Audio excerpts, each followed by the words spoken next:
So we've been learning how to read biblical narrative and showing how the Bible is one unified story. But 30% of the Bible is made up of ancient poetry. And I don't know about you, but I don't read a lot of stories where 1 out of 3 pages is some kind of poem.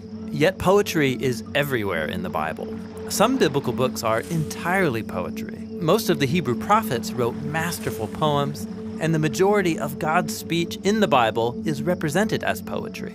It's also very common in biblical narrative for the story to pause while a character breaks out in poetic song. Like in the Exodus story, there's a narrative about Moses leading the Israelites through the waters of the sea, and that's followed by a beautiful poem about the very same thing. Why a story and a poem? Wouldn't one version suffice? Well, poetry has a different purpose than stories. Instead of describing the difference, let's just experience it. Okay. So, one part of the story goes like this. The waters were divided, and the Israelites went through on dry land with a wall of water on their right and on their left. That seems pretty clear. Right. Now the poem, telling the same event. O Lord, by the blast of your nostrils, the waters piled up. Surging waters stood like a wall. Deep waters congealed in the heart of the sea. Whoa, a wall of surging water like Jell-O and divine nostrils? This is intense. Yeah, the poem ignites your imagination through the experience of verbal art. And biblical poets did this with a specific set of tools. And that's what we're going to look at, the art of biblical poetry. The basic unit of any poem is the line. And then many lines are designed together to make a poem. Okay, I'm used to this kind of poem. There's a meter, cadence, bum bum bum bum, bum bum bum bum, and there's rhyme. But poems in the Bible don't work like this. Yeah, biblical poems are what you could call free verse. They don't use meter like some traditions of poetry do, and they don't use rhyme in the same way either. So biblical poems have no order to them. No, they just have a different kind of order. Biblical poems are most basically structured by couplets, 2 short lines that are carefully worded and placed beside each other. The first line makes the basic statement, and then the second line develops it in some way.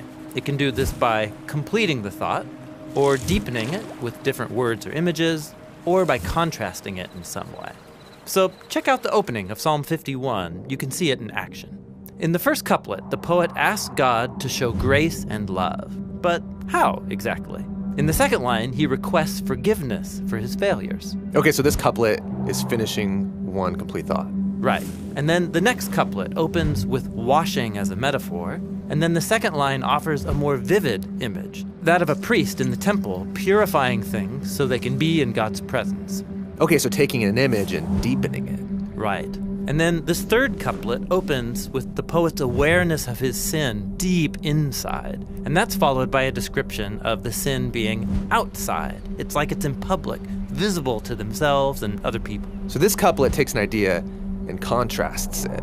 Exactly. So couplets by nature are a bit repetitive. But the repetitive language forces you to slow down and linger over the feeling and meaning of it all, looking at each idea from more than one angle.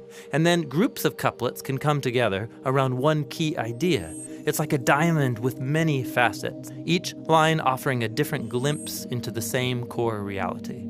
So this poem is exploring what it's like to be forgiven, offered a second chance. And that's the kind of experience that can change a person. It's worth savoring and pondering. Now, biblical poets also use repetition on a larger scale. In many poems, you'll find a key line that's repeated multiple times. That's called a refrain. Or they'll open and close the poem with a similar couplet. That's called an inclusio. Now, so biblical poets love design. Oh yeah, these are works of verbal artistry.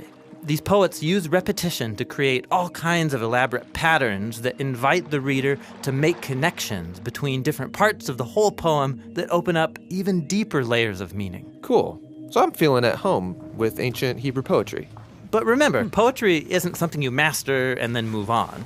Biblical poems are a bottomless well. They're packed with a surplus of meaning for those who are willing to slow down and ponder them. And they're trying to pull my mind in new directions and discover new ideas. Exactly. And there's even one more tool that biblical poets have to do that very thing, and that's what we'll look at in the next video.